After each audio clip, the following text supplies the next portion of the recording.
is going on, everybody? Welcome in to the North End Podcast, episode 185. My name is Zach Graham, your host here in the North End, joined, as always, by my good buddy. He's on record as my best friend. His name is Ian Michaud, and we call him E.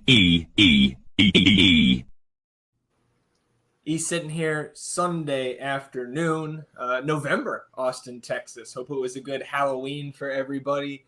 My favorite holiday, Thanksgiving, right around the corner. So I'm preparing my belly for that. But you and I haven't actually seen each other in a while. So how you feeling, my friend? Look, man, I don't want to count my chickens before they hatch, but we're matched up in 53, our ultimate fantasy football league, and it's looking pretty good for your boy. I'm just going to say that. So, I got a big smile on my face, a little tingle in the belly, but, it's not, job's not finished, but I am feeling good because of that. I know you're not feeling too great because of that. So we'll try to get through this without any too much trash talk going on here. But other than that, I'm doing well.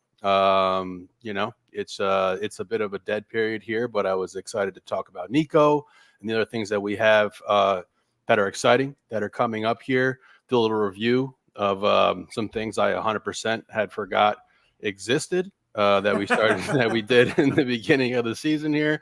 And you gave me a little preview, but I might not be celebrating those victories as much as this potential fantasy football victory we got coming up. Yeah, it should be a fun episode here. We've got, we'll start it off with the serious stuff, right? The news, the rumors, and the like.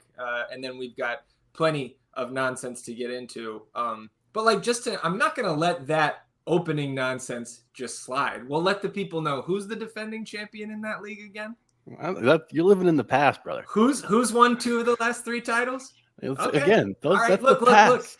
Look, you can have all the regular season wins you want, my friend. God, I hate the Bengals. All right, let's go ahead and get into this episode. We'll talk about Coach Estevez and Rodolfo Borrell's introductory press conference for the team's new head coach. Want to talk about a rumor about the new kit that, of course, will be hitting the shelves, be on the backs of our favorite team next year, new home kit for the 2025 season. And then the nonsense. We have our over-unders competition from the beginning of the season, our team points draft. We'll check in on the best keeper in the world. We've got an academy update and the return, because it is November.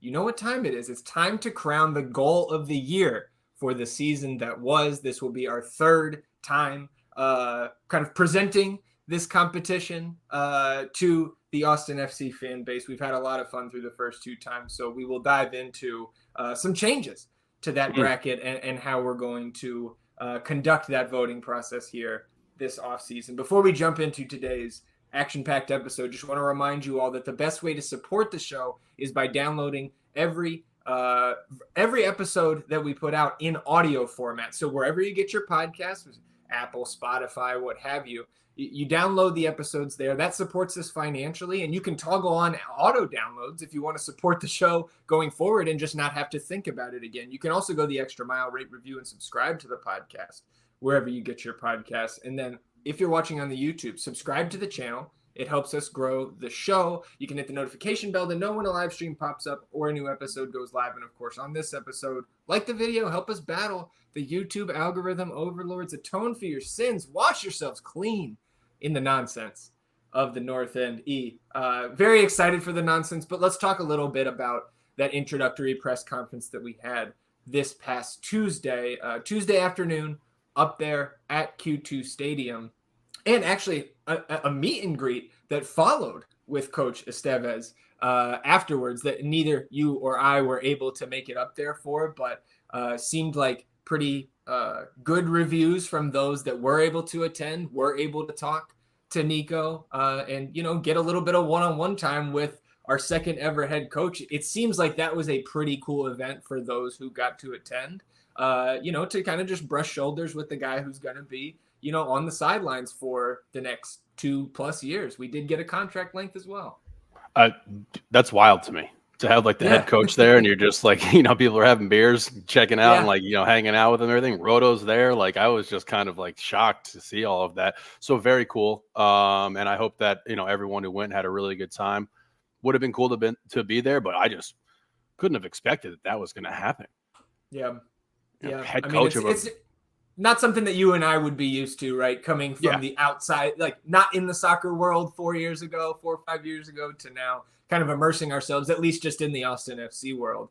Yeah, and it's kind of tying this into not just what we heard from Roto and Nico in the introductory press conference, but kind of what the club, what Roto has been putting out there really since mid-season last year, and giving a lot of love to the fans, a lot of positive reinforcement, right? His letter that he wrote, the open letter after the Houston victory mid-season this past year, and given a lot of love to the fans in the press conference, talking about, the fans are our engine, they're the most important thing to us here at the club. And again, like I know this wasn't like we're blasting out the call to get 20,000 people in there to come see Nico, but with the biggest supporters groups, right? I think, to your point, like that was a really cool thing. I don't think all clubs do that. I know when Josh Wolf was announced, prior to the expansion season, they did a similar type of thing. I did see some fans who had attended both of those events and said that Nico was maybe a little bit more personable, which I think kind of tracks with how both of our coaches in franchise history have at least presented themselves publicly. Yeah, I guess. I don't know. I'm going to take their word for it there. Yeah. Yeah, I'm not sure.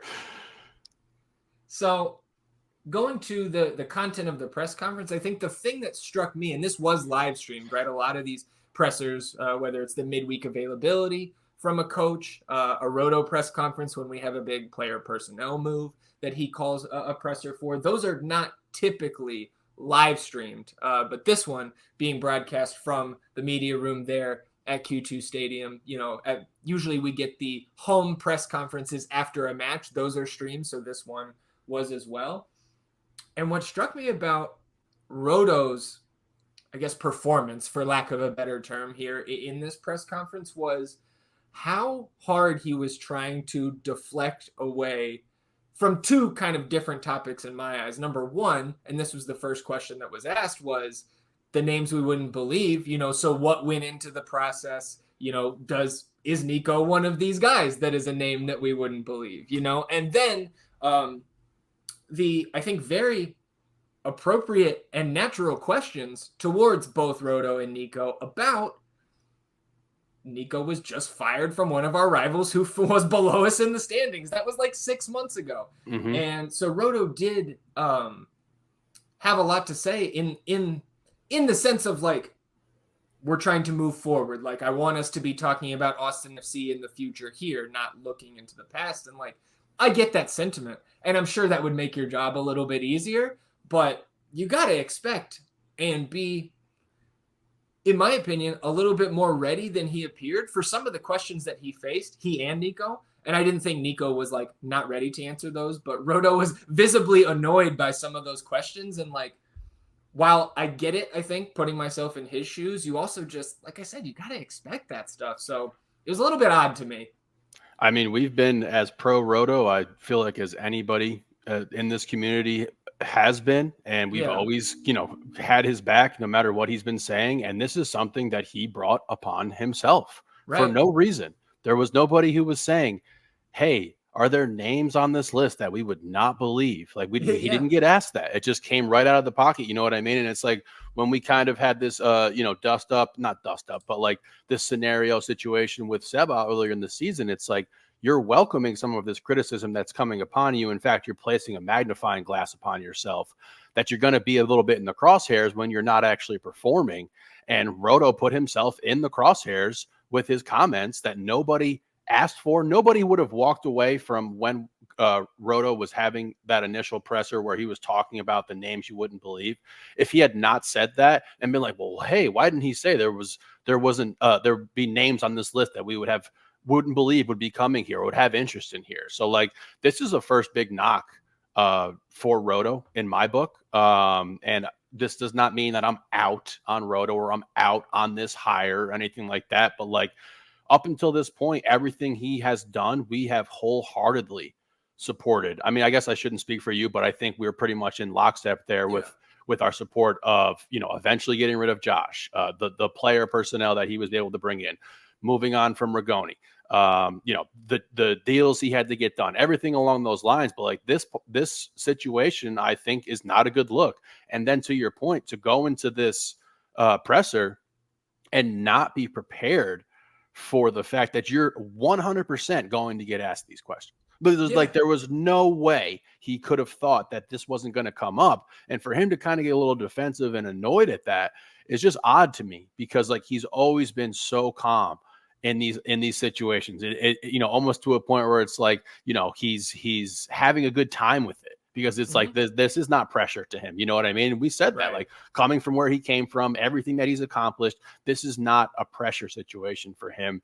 And to be caught kind of with your pants down to some of these questions that are being thrown your way, I'm just kind of perplexed by it. And again, this is something that he brought on him, and I salute the people who were able to ask him, like, hey, what were these other names? And, we're never going to get any sort of clarification on this, and as to why Nico, was potentially weeded out from that laundry list that he had of other guys. Right. So it's something that's going to be frustrating, and, I was watching it live on Instagram and everything like that. You're seeing the comments roll and everything. It's just like, man, I would love to like not be seeing a bunch of negativity here in the off season as we're moving towards this. And like, he stoked those flames, and it just wasn't a great look for a guy who has had a bunch of really great looks. And one of the things that we said earlier on with him was like, we didn't think he was ever pulling any sort of punches with the things that he was saying. Like, he was being forthright and like honest and truthful about what his vision was and who he was going to try to bring and everything like that.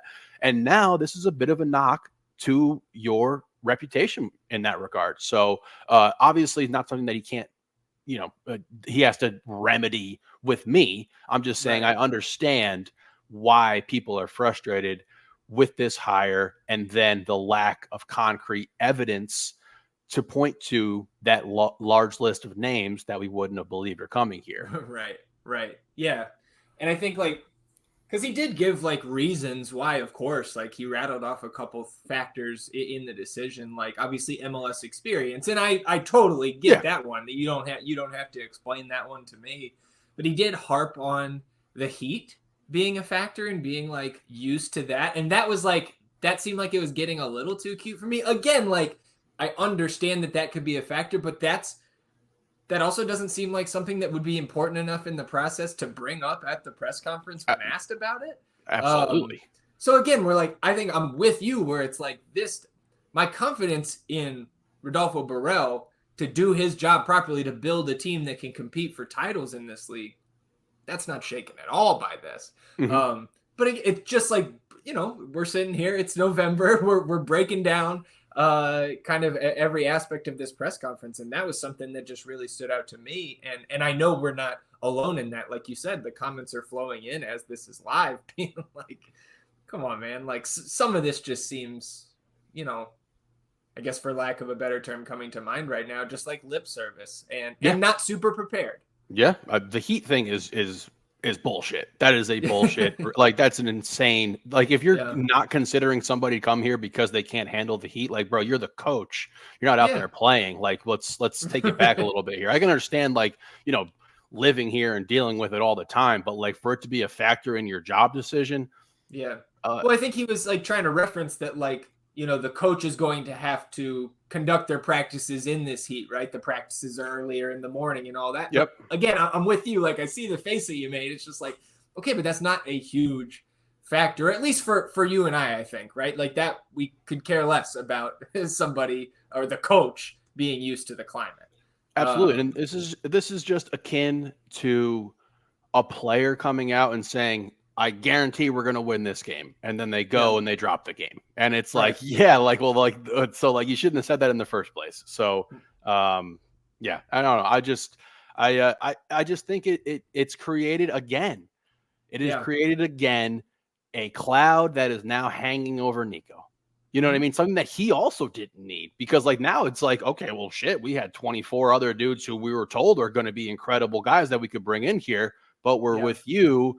a dude who just got fired from our rival.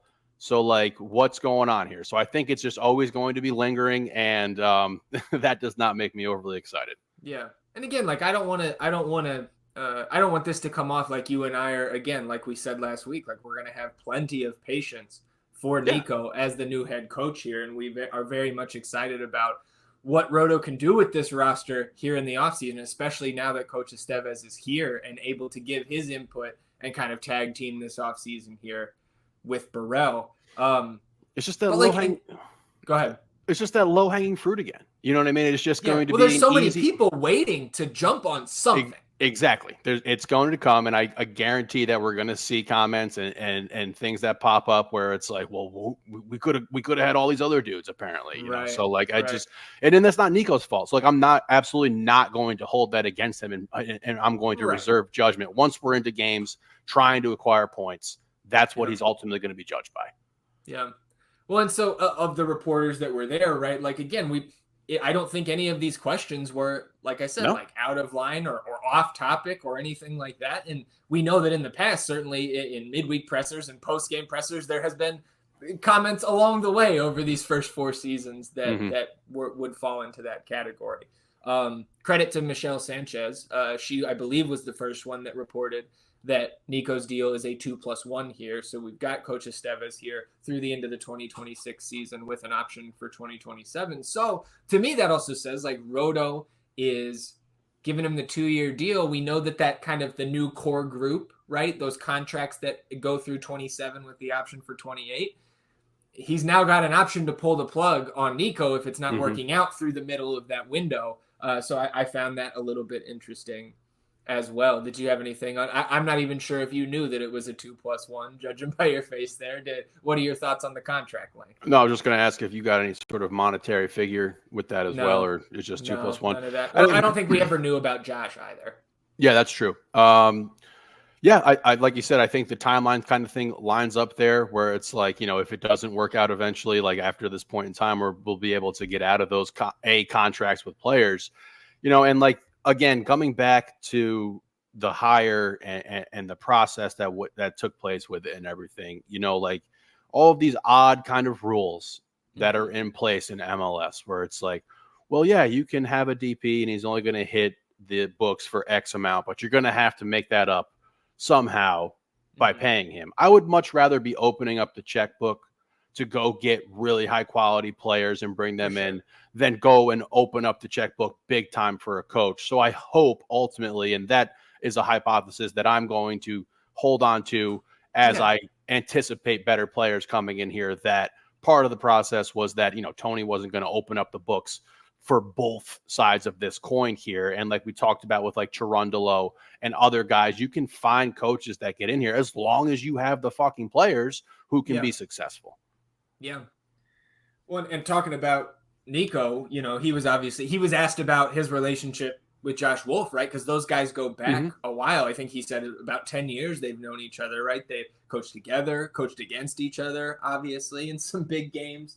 You know, he said that he called Josh as soon as Roto called him to inform him that he was going through this process. And I do think it's a little bit interesting to think about the timeline of that because it was a relatively quick hire after the dismissal. And so like it must have been like Josh gets let go, and then I don't know, 4 or 5 days later, so maybe even sooner, you're getting a call from your buddy like, hey, I might be taking your old job. I just thought it's an interesting dynamic, right? I'm sure it's not easy for really any of the parties involved there. And Nico also didn't, you know, he kind of danced around any sort of commitments to outside of just broad generalizations of his desired play style, you know, citing like, you know, not only have I not had a training session with the players, like I haven't met the vast majority of these players. He said, you know, I talked with Hot Air Obrian. We have a good relationship going back to Dallas. So that was good to hear, but you know, it's still going to be a process. He's still with the U.S. national team through this upcoming international window. So he may not meet most of these players until closer to my favorite holiday here in a couple weeks. Let me throw this just hypothetical at you that just kind of popped in my head here. Knowing where we're at right now and this process that took place with Nico and everything, and he's here, he's hired. And I think, again, part of that situation probably was that, if you were trying to attract those names we wouldn't believe, who I'm assuming are across the way in bigger leagues, assistant guys like you saw with Ramsey come over here for Minnesota and everything. Would you have been more? Would you rather be where we're at right now with Nico, or have waited, let Davey do interim work, and then bring in potentially somebody from a much larger organization who's going to come over here, who Roto either has some sort of connection with or is able to get in contact with? Which situation would you rather find yourself in? Well, I'm looking at the Loons just last night upsetting RSL and getting into the second round. So my recency bias very much says I would rather be in the second round of the playoffs. But that's not what you're asking, right? I think I would rather be in the situation we're in because we know how important this offseason is from a player personnel standpoint. And I think a lot has been made in fan circles about the fact that Josh Wolf was hired before Claudio Reyna, right? I don't think you typically hire the coach before you hire the GM. And so now that we have Roto established here about a year and a half now, and we have Nico in about a month before those option decisions come up, I believe that is the 27th of this month, and much less before we sign any new bodies once the window opens. I think I'd rather be where we're at right now. But again, results-wise, clearly it very much worked for Minnesota, even though it was a little bit of a rocky start, with the dual interims that they had and Ramsey getting over here a little bit late to start the season. Are you kind of in the same boat there in your own question that you posited? I think so. Yeah, I do. Like you said, those factors you mentioned, wanting to get these players in here, wanting to start establish rapport with them, get relationships going off the ground, everything like that. And I'm thinking about next year and how excited I am about that roster. If you have Davey start out really hot, right? And it's now there's a question of should we get rid of him? So I wouldn't want to be positioned with that as well. So I do think I'm there. Oh man. Yeah. I mean, and just the value of going through a full training camp with Nico here, I think that is something that makes me lean towards kind of where we're at now in that question. Ultimately, man, I know he's going to, I just hope he does his Nico Bestevez, Shout out to Philly. Anything else for you, E, on the introductory press conference? No, that's a good way to wrap it up. All right, well, let's move on. Little kit rumor here, and this one is actually a little bit old, E, but we wanted to save this for the offseason. Back in the first week of September, Footy Headlines, of course, has a lot of rumors surrounding kits around the world. I think we've actually had some Austin FC and or just MLS kit leaks from Footy Headlines before. So back in early September, this, for those watching on the YouTube, this is what was posted by Footy Headlines. For those of you just listening in audio format, we are looking at a very, very green kit. It does look like it has some stripes on it, but they are just green on green stripes. The white Adidas logo there, the Austin FC crest. I do not think, personally, I do not think, maybe I'm just hoping that this is not it, but I don't think this is what it's going to look like. I know when you saw this earlier today, when I sent it to you prepping for today's episode, you were like, what the hell is this? I see your face now. If this was the kit come the spring, how would you feel? Awful. That is horrible. I cannot. Where is this from? Footy Headlines? Footy Headlines, yeah. Is this credible? It looks like somebody made this in fucking MS Paint, dude. This is awful. I would be pissed. I would not buy it. It's disgusting looking. That's an awful, awful jersey. Yeah, because of, obviously, people can have poor reactions to a kit. That doesn't mean that they're not going to be what eventually comes out, but I just don't think we would go so far away from the Verde and black themes of the home kit here in the right. You've got kind of just little black accents down the sides there, the black collar, but to that end, E, I think, and again, maybe this is just more like me hoping because I've wanted this for many seasons now. Uh-huh. I think we're going to get a more black heavy kit with some green stripes on it, but I'm hoping that it's going to be a black kit and not this very, very verde monstrosity that we see before us, because this would be the first. I have never invested in one of the secondary kits, the peach colored ones or the light blue colored ones that are kind of those league wide initiatives. But this would be the first kind of official Austin FC kit that I would be just 100% not excited to purchase. And I'm not even sure I would. And you know me, I'm getting the kits. I was going to ask if you would actually buy this. I would scold you. I think I would change seats. I would not sit next to you if you were wearing this. Is horrible, dude. Yeah. Okay. God, that is gross. The black kits. Yes. I would way prefer that over this. I would pretty much prefer anything over this monstrosity here that we're looking at. And as for, us pale boys here, we look pretty good in black. We look pretty good in black. So it really brings out the color, the lack of color in our faces here. So I would definitely prefer a black kit. I would prefer almost anything. I think I could actually, with zero design skills and almost no jersey kit experience, make something better than this. This is awful. I mean, dude, even if because me wanting this black kit, even if you flip these colors around where all the green is black and those little black stripes are green, that would be so much better. Way better. This is just it's really bad. I don't know what I want out of a new kit. I definitely know I don't want this. And we've had some really cool designs. I think the things that we've done have been fun, and they have a little bit of an Austin feel and vibe to it and everything like that. So I'm definitely excited to see, hopefully, a leak or a release that does not look like that. Yeah. I mean, I was such a huge fan of the Armadillo kit. We talked through in the preseason, right? Kind of the background that the Armadillo kind of has in my life. And of course, always liking the Austin ties, kind of the stories behind these kits and their designs. I don't know what the story is behind that. That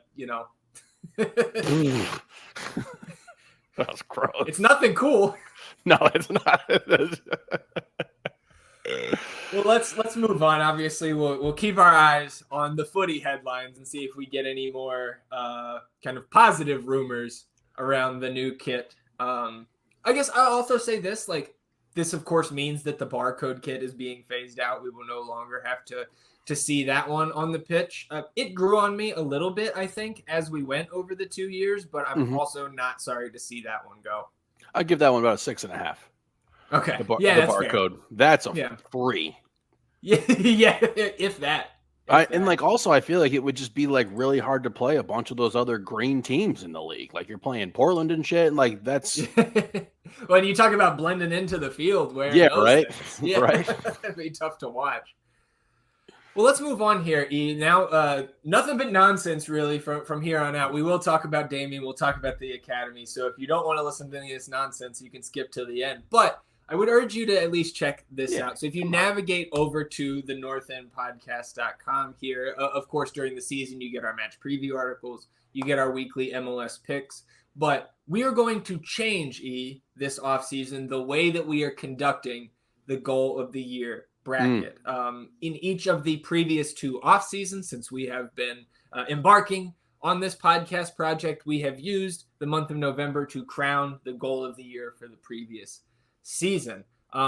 In the past, we have done this, like I said, all on our Twitter. That's where we would post the clips, the bracket, and conduct the voting.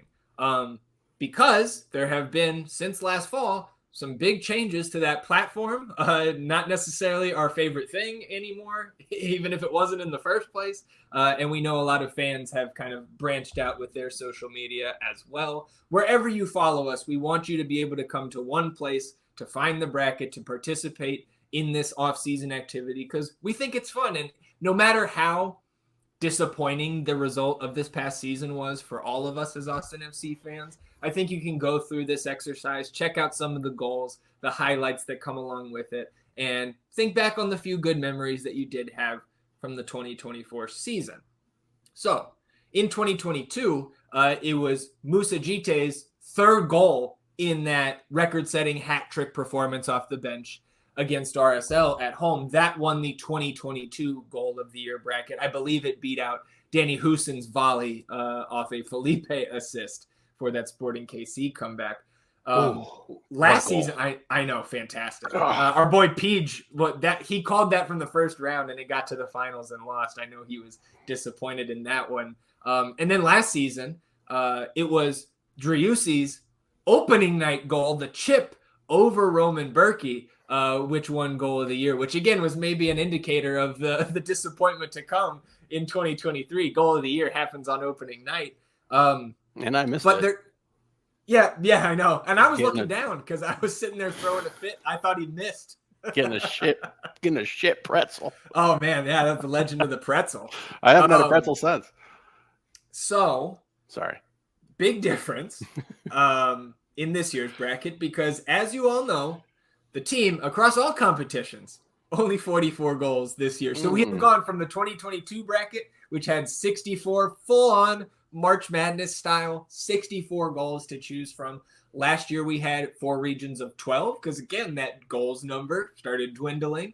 This year, only 32 goals. We only scored 44 across all competitions. So we took the liberty once again, penalties or goals from the spot not included. And then we decided amongst ourselves the 8 goals of the remaining 40 that would not make the bracket. And so if you toggle here to the northendpodcast.com, you will see under latest articles, the Austin FC goal of the year bracket article. And you can find here a little bit more, description of what we're doing here, the history of our goal of the year bracket exercise here. And you will have links to the bracket itself, which that is our salary cap sheets. Here's the goal of the year bracket. And so what we've done now as we're moving this away from Twitter is every goal on the bracket is a clickable link and that will pop up with the highlight of a goal. So if I look here in the home region, the number 1 seed was Driussi's game winner in the 11th minute of stoppage time against San Jose. You can see you hover over that. You can give it a nice little click and boom, you've got the goal highlight there, ready to view, ready to make your selection, right? You can see that game-winning goal, which now that we're watching it here, let's go ahead and just watch that one go into the net and the pandemonium that ensues. So I think that is going to be kind of cool this year where, again, you don't have to just go to our Twitter and watch those clips. You can come back and reference this anytime. And then in that article, you will also see links to submit your first round votes. Typically, we have left voting open. We've gone region by region, day by day.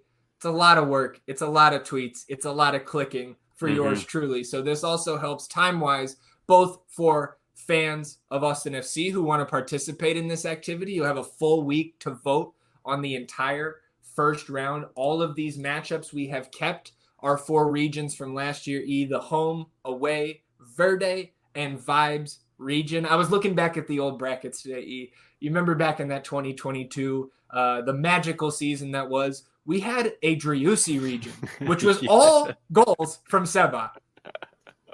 Not so this year. No, so we've got the home region, all goals scored at Q2 Stadium. The away region, all goals scored away from Q2. The Verde region and the Vibes region, those are a little bit more ambiguous, but you'll find a lot of Copa Tejas goals in the Verde region and some other goals that maybe E and I just felt really good with or had some good memories of. Those will be in the Vibes region. Maybe you have some good memories, good vibes from those goals as well. It's awesome.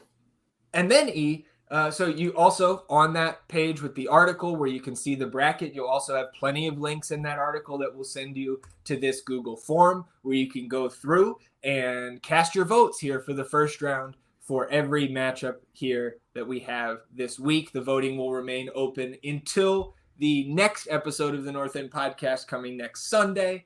So head on over to thenorthendpodcast.com. Check out the 2024 Goal of the Year Bracket Challenge. Help us crown the Goal of the Year for the 3rd straight off season. This is something that no matter how successful or otherwise the Austin FC season is, you can always come back and have some good memories voting on the goal of the year.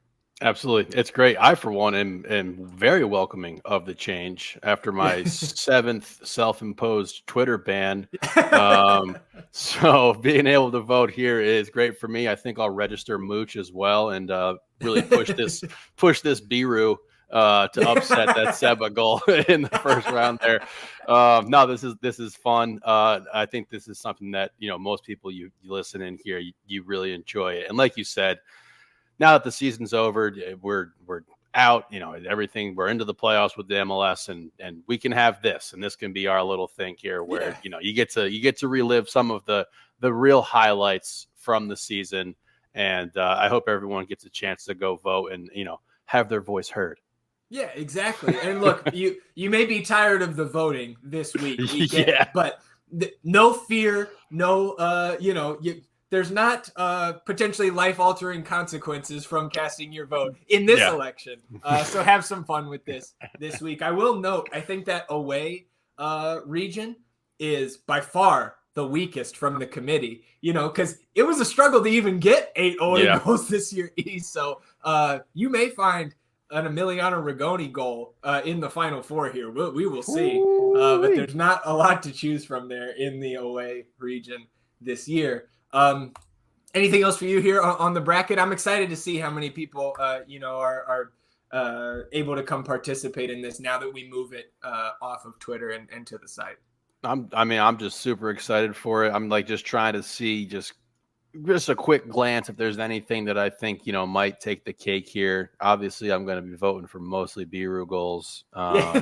So our one seeds, while you do that, the one seed in the home region, we mentioned the Driussi game winner late on against San Jose. That Rigoni game winner at Houston is the one seed in the away region. In the Verde region, Obrion's 19th minute goal against the LA Galaxy. You had to make sure to get that Alex Ring steal and then assist into that one. That's the number one seed in the Verde region. And then in the Vibes region, we actually have the match winner from Decision Day, Brendan Heinzike, 3rd minute of stoppage time against Colorado. That is the one seed in the Vibes region.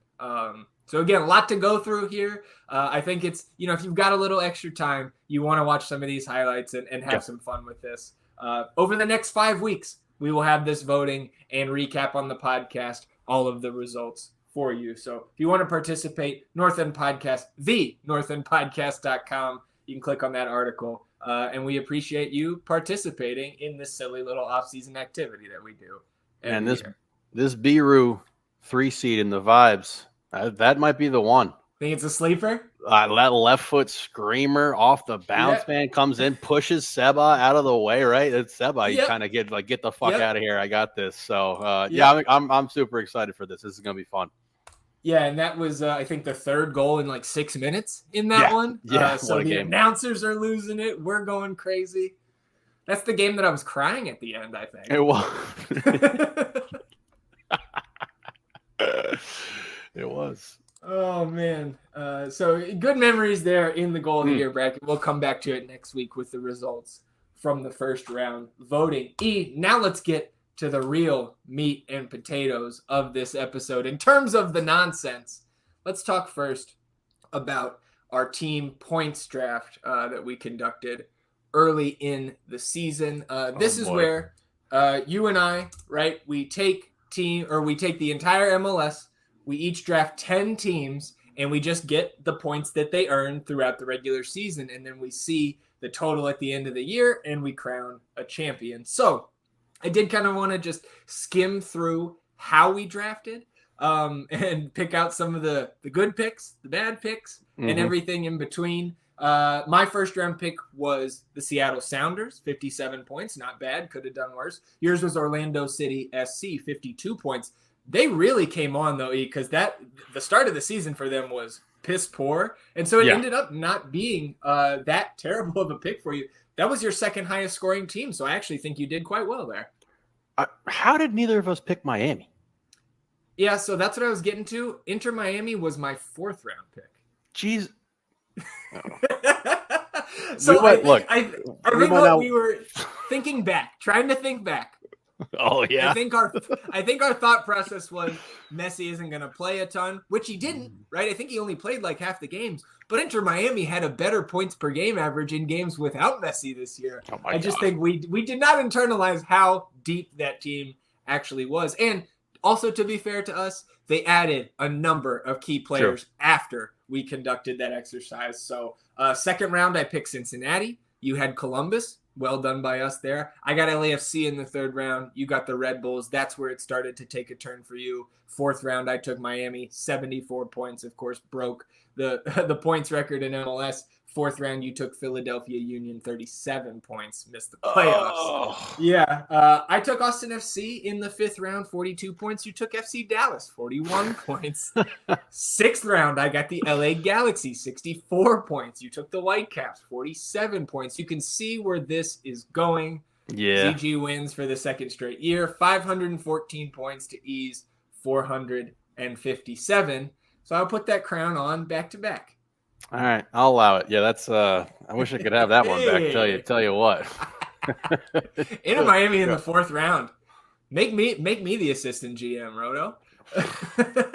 I bought into all that Orlando, New York Red Bulls propaganda. All right, well let's get oh, there you go. Hey. Let's get to the over-under because I think this one is a little bit more fun. So I just want to go through these one by one. I listened back. This was on episode 118 back in February, E. And of course, how we do these over-unders, E and I each brought 10 over-under questions to ask the other. And the host that got the most correct will take home the crown. I was the champion of this exercise last year, just since we're talking about wins and losses here today. Indeed. But let's go through these. So I want to do it actually how we did it in the episode, which was going back and forth. And I asked you the first question, and the first question was the number of wins earned from losing positions for Austin FC in league games. And the number was set at 2.5, the number of wins earned from a losing position. The number in 2022 was well over. And then in 2023, famously, no wins after the team went behind. E, you said over, and the number was 5. 5 wins from a losing position for Austin FC this year. So E on the board early. Then E asked me, Diego Rubio goals. All competitions, the line was 7.5. Me, in my eternal optimism, said over, and that number was 4. So E leads 1-0.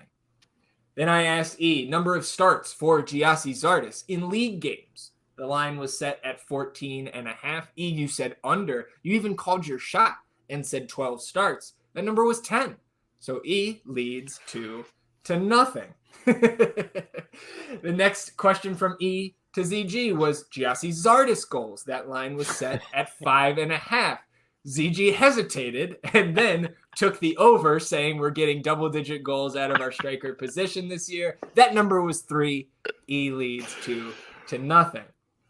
The next question for E was the number of wins in external competitions, right? At this point, we did not know if the first team was going to play in Open Cup or not. So we discussed that as you were making your guess. The line was 1.5. E, you said under.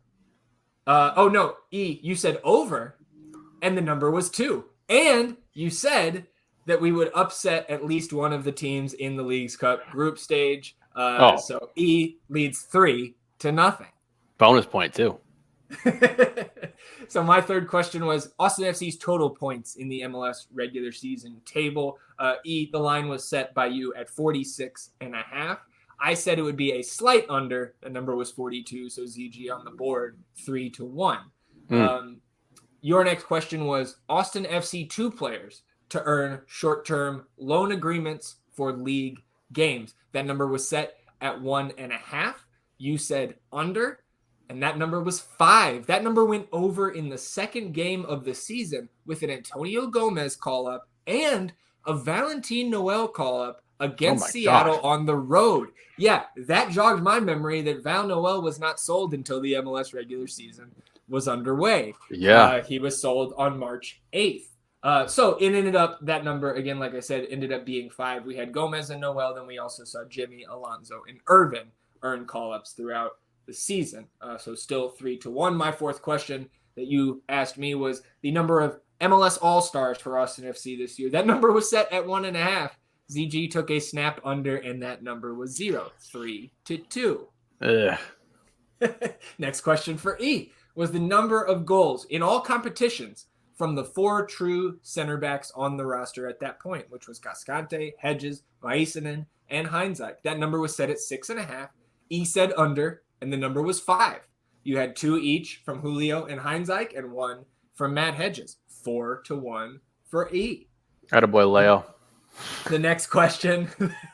Appreciate you. The next question that E asked of me was the number of organized fan protests. The number of organized fan protests that had to do with the team. It couldn't be external things. So like you said, like, a gun violence protest, a domestic violence protest against, like, even if it was about one of the players, if it was external from the play on the field, the coaching, the management, what have you.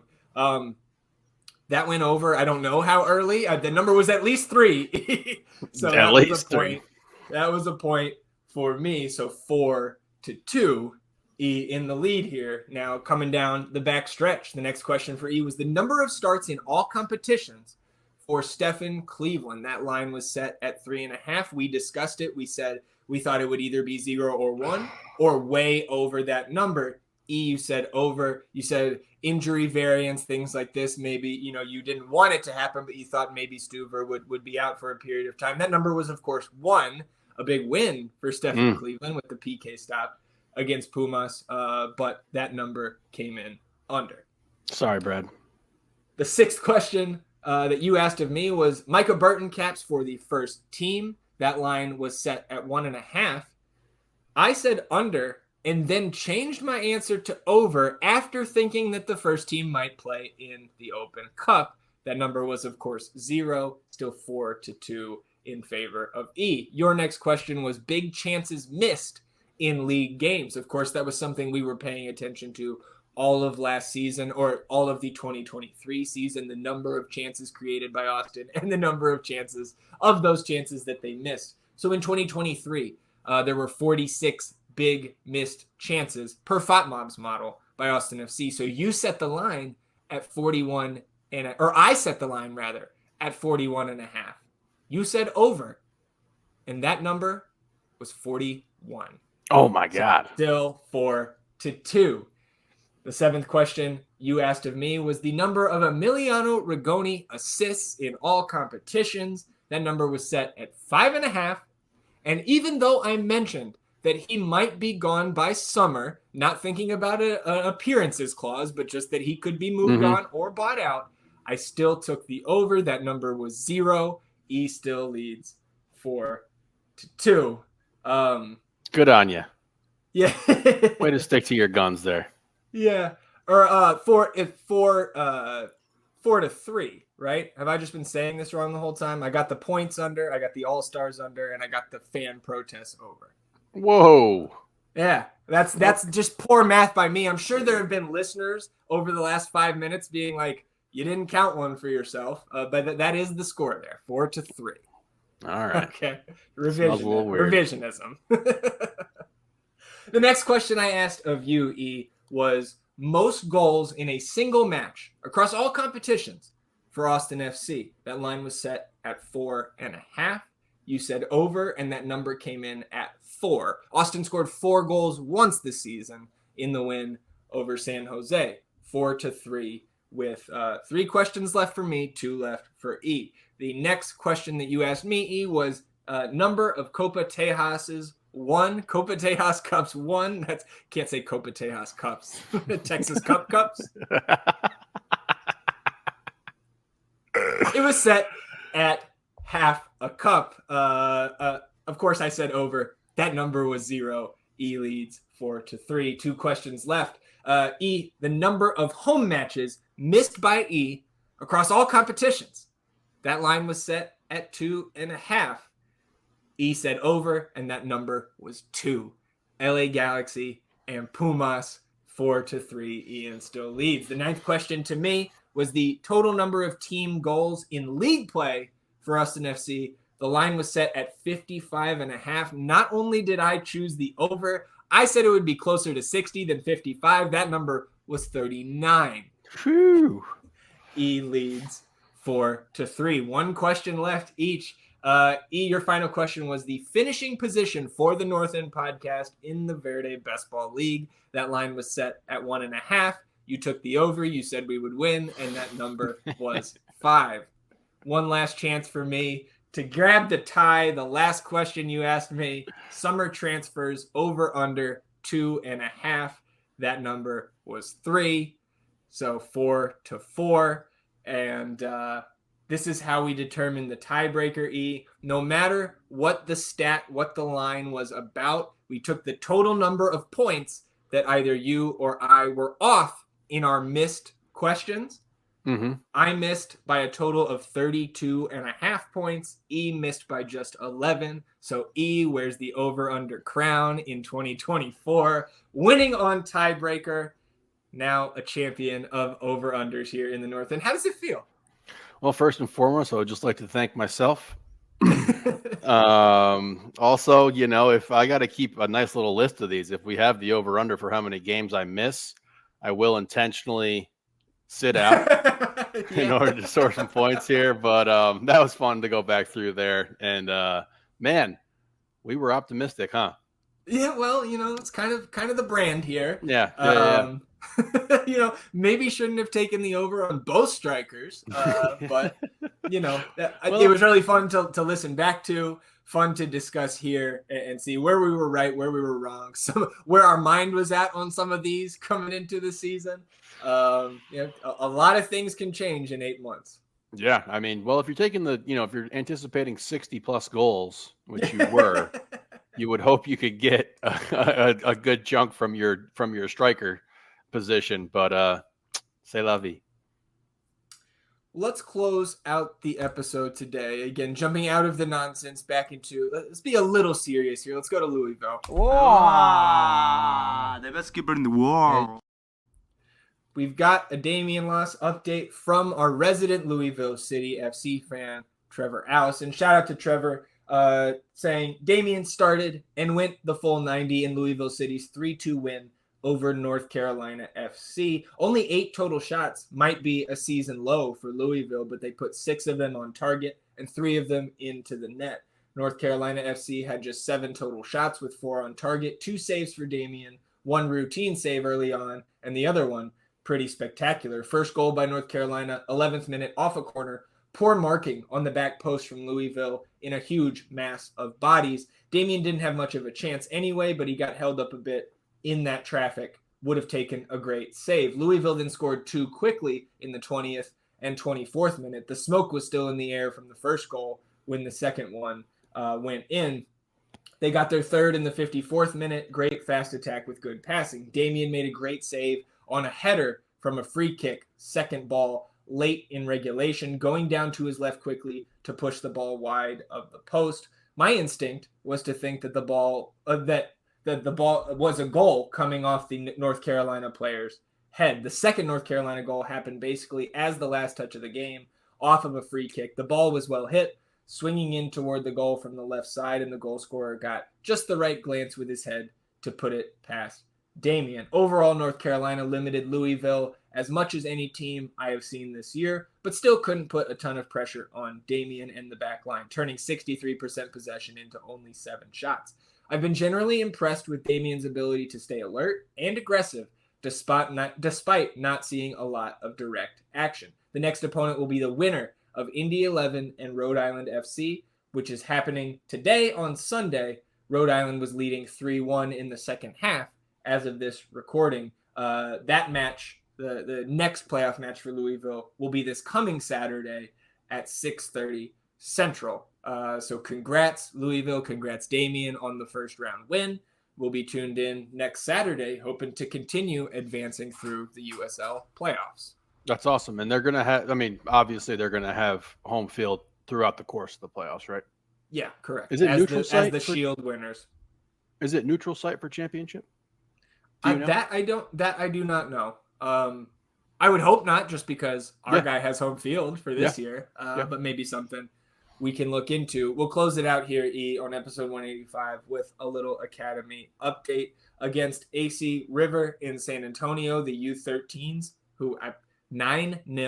So is that 15 goals, 16 goals for them in the last 2 weeks? U14s won 2-0. Chuka scored off a rebound on a corner kick and got his brace again off a rebound from another corner. U15s go down 1-0 early on, 15th minute. Reel off 10 straight 10-1 victory for the U15s. So another fantastic weekend for the Academy boys. I know we say it every week, but keep it up, man. It is very fun to see these results rolling in, especially in the offseason where we're looking for wins. Yeah, whatever y'all are doing, just keep doing it for sure. We might have to go check some of these games out just so we can see some actual fucking goals being scored. Yeah, absolutely. We'll see what we can do in that regard. And that'll wrap up today's episode of the North End Podcast. Anything else for you before we shut it down? Shut up, man. All right. That'll do it for that'll do it for episode 185 of the North End Podcast. We appreciate you all tuning in, sticking with us. We'll be back next Sunday. In all seriousness, enjoy your week, everybody. Participate in the Goal of the Year bracket. We love to see those votes rolling in. And we'll see you back here next Sunday, talking about everything that happens in the Austin FC universe between now and then. If you haven't yet, man, go vote on Tuesday. We'll see you back here next Sunday. Till then, he's E, and I'm Zach. Vamos Austin FC, everybody. Goodbye.